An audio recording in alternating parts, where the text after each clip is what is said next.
Sigebert I was the Germanic king of Austrasia from the death of his father in 561 to his own death. He was the third surviving son out of four of Clotaire I and Ingund. His reign found him mostly occupied with a successful civil war against his half-brother, Chilperic. When Clotaire I died in 561, his kingdom was divided, in accordance with Frankish custom, among his four sons. Sigebert became king of the northeastern portion, known as Austrasia, with its capital at Reims, to which he added further territory on the death of his brother, Charibert. In 567 or 568, Charibert himself had received the kingdom centered on Paris, Guntram received the kingdom of Burgundy with its capital at Orléans, and the youngest son, the aforementioned Chilperic, received Soissons, which became Neustria when he received his share of Charibert's kingdom.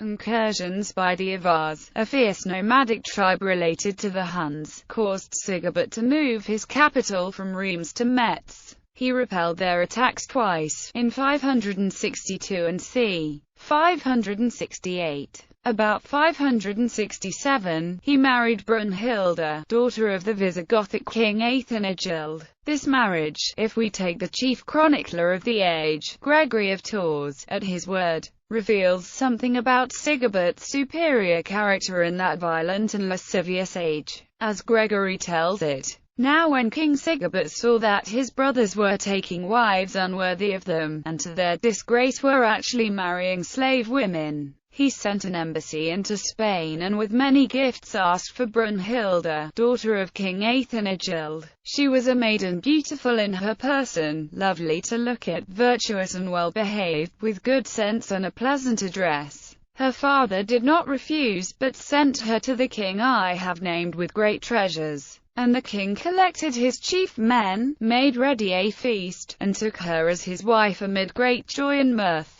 And though she was a follower of the Arian law, she was converted by the preaching of the bishops and the admonition of the king himself. And she confessed the blessed Trinity in unity, and believed and was baptized. And she still remains Catholic in Christ's name. Upon seeing this, his brother Chilperic sent to Aethanagild for his other daughter's hand. This daughter, Galswintha, was given him and he abandoned his other wives. However, he soon tired of her and had her murdered in order to marry his mistress Fredegund. Probably spurred by his wife Brunhilde's anger at her sister's murder, Sigebert sought revenge. The two brothers had already been at war, but their hostility now elevated into a long and bitter war that was continued by the descendants of both. In 573, Sigebert took possession of Poitiers and Touraine, and conquered most of his kingdom. Chilperic then hid in Tournai. But at Sigebert's moment of triumph, when he had just been declared king by Chilperic's subjects at Vitry-en-Artois, he was struck down by two assassins working for Fredegund. He was succeeded by his son Childebert under the regency of Brunhilde. Brunhilde and Childebert quickly put themselves under the protection of Guntram, who eventually adopted Childebert as his own son and heir. With Brunhilde he had two daughters,